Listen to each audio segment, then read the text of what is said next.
Hey guys, I'm Siobhan, an internal medicine and rheumatology specialist. Since I became a doctor, I watch far less social media medical content. The exception is Dr. Glaucom Fleckham. He's this ophthalmologist in the US who creates hilarious videos, and I gotta say, they get me every time. We are going to be reacting to his internal medicine videos. How to speak internal medicine. I'm intrigued. Okay, Bill, do you have an update for us? Yeah, the patient got a chest x-ray, which was significant for... Whoa, Bill. It's a little presumptuous, don't you think? What do you mean? Significant? You heard him say significant, right? Oh yeah, I heard it. Bill, how can we possibly determine what's significant about this x-ray? You look at it? We have to determine significance with respect to the patient presentation as a whole. Present illness, medical history, physical exam, there are so many factors. Oh my gosh, okay. Guys, this is giving me some serious flashbacks to medical school and early in residency. This is very true. I remember we had these teaching sessions from an amazing respirologist, and we would go over lunchtime and look at x-rays, and you'd be put on the spot and asked to read an x-ray. So this one might pop up, and you'd look at it, and if you said, oh, it looks like pneumonia, this respirologist, he'd take off his glasses. You'd hear a big sigh, a hand would go on the head. You're like, how could you say that? And you're kind of shaking your boots, confused. All you can really say is that this is a consolidation. So something's in the lung that shouldn't be in there. Is it blood, water, pus, something? You can't just jump to saying it's an infection. And honestly, I learned so much from him, but words, being so particular, is definitely a trait in internal medicine. Okay, let's see what he dares to say next. So the x-ray findings are not significant? Well, they're not insignificant. Some of these findings are relatively common. I concur. Definitely not uncommon. Oh yeah, we certainly don't disagree with you. It's just to come out and say significant. It's a little aggressive. Oh my gosh, yeah. Not insignificant, not uncommon. These double negatives, you hear them all the time. You actually see them in people's notes as well. Another one that I hear a lot is not infrequently. People don't usually say that in real life, so it really stands out in the hospital. Oh man, this poor guy. Okay, let's see. Okay. Well, I'd say that the x-ray, along with the physical exam findings, are consistent with... most consistent. Most consistent. I feel so called out. I say these things. I feel like they've been uploaded into me during internal medicine residency. Oh my gosh. Okay. I'm sorry? Most consistent with. The differential diagnosis is vast and cannot be limited to only your working hypothesis. It might also be nothing. Yeah, we can't rule out anything at this point. Look, the patient's in heart failure. We need to start a diuretic. Did he just... Deep breath. What did I say? I just don't know how you could possibly come to a conclusion that quickly. Oh, I'm shaking. Why not? You can consider diuresis. It would be reasonable to diurese. It would not be unreasonable to diurese. It would not be unreasonable to consider diuresis. Gentle diuresis. Gentle. As tolerated, of course. Look, I just think the patient's condition would improve, most likely. Improve. Would most likely improve with a diuretic. Yeah, I'd say there's a non-zero probability that would help. Great. Then I'm going to go ahead and start 20 milligrams of Lasix. Whoa, you can't just do that. You can't just start. Consider different options, different doses, what the kidney function is like. This poor guy. Oh my gosh. Okay, I swear it is not this bad, but I will say when you're first starting in internal medicine or you're a medical student and everything is new to you, it can be super overwhelming. But yeah, thinking through every possible scenario, that's internal medicine. First day of internal medicine. Knock, knock. Hi, I'm the new med student. Oh, well, we're just starting rounds and we have a patient with congestive heart failure. What would you like to do? Okay, so for those of you who don't know, rounds are when we literally sit around as a team and talk about the patients we're caring for. It's also the time that medical students and residents get put on the spot and asked questions. It's like that time in class when a teacher asks a question and you just avoid looking at them at all costs. But the problem is there's only 5 people in the room, so the chances of getting picked on are high. Start Lasix? Whoa, tap the brakes there, Dr. House. What's the rush? I'm sorry? I mean, we haven't even painstakingly discussed the pros and cons of every possible treatment option yet. Oh, okay. I mean, we can't just make routine clinical decisions without an exhaustive literature review first. Okay.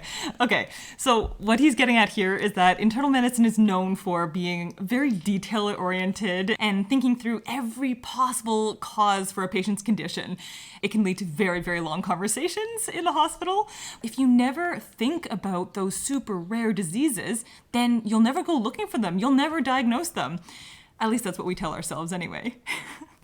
I mean, look at our resident Thomas over there. He's already elbow deep in PubMed searches. How do you have time for all this? We're only 3 hours into rounds. I haven't even started my 45-minute tangent on a completely unrelated topic. I thought rounds just started. Yeah, exactly. You guys hear that? No, what? It's a tuning fork. There's a neurologist close by. There he is. Thomas, curbside, now. Oh my gosh. Okay, wait. So many things to tell you. So you might be thinking, tuning fork, why? So neurologists are pretty much the only doctors that carry around tuning forks. Usually it's to test vibration sensation, like can the patient actually feel vibrations? Here they're talking about a curbside consult. So this is when a specialist is asked a question in the hallway related to a patient that they don't know. So it's kind of like you're being stopped on the side of the curb. Sir, wait, we want you to accept liability by giving us medical advice on a patient you've never seen before. Okay, yeah, very true. So I've been on both sides of these curb consults. In the moment, it's usually specialists that you don't see often. So if you see them in the hospital, you want to grab them before they leave. But I've also been on the other side, on the specialist side. And when you're just talking casually in the hallway, you don't have a chance to think about it as deeply. And they might have left out information. So most of the time you end up saying, you know what, I'll go and see the patient formally, write a consult note. But I swear, these curbside consults always happen when you're trying to leave the hospital or like Friday afternoon, you're trying to get out. And then you're in the hospital for another hour or two. So that's why I think the neurologist is running. It's probably like Friday afternoon. Okay, on to the next one. Internal medicine goes to therapy. Juicy. Hey, Doc, are you ready for me? Yes, come in.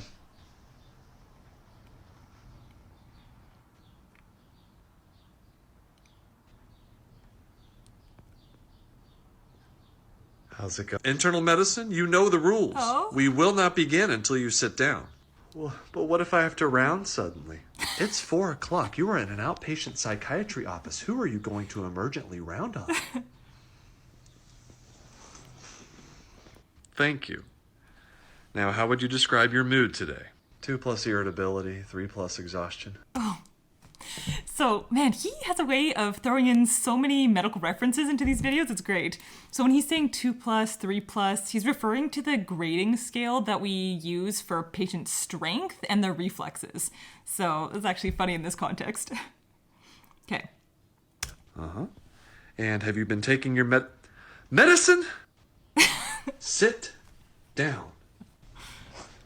Now, how long were rounds this morning? 4.5 hours. What? We had you consistently under 4 hours. Well, the intern wanted to start metoprolol on a patient with hypertension. Okay, that sounds like a reasonable medical decision. What happened? I made us have a 2-hour journal club about it. Medicine, we have talked about your abuse of journal clubs. This cannot continue.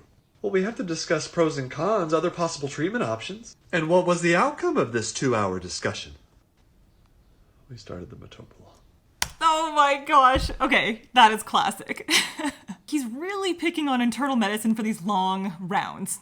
I get it. It's true. But let the record state that I think ICU rounds are far worse. I remember, I think the longest record for me was 8 a.m. until 2 p.m. Literally 6 hours. One of my friends, I wasn't there when this happened, but she actually fainted during rounds because she hadn't eaten and she was standing for so long. Like, rounds can become excessively long. Medicine? You have an efficiency problem. What? No, I don't. Oh, really?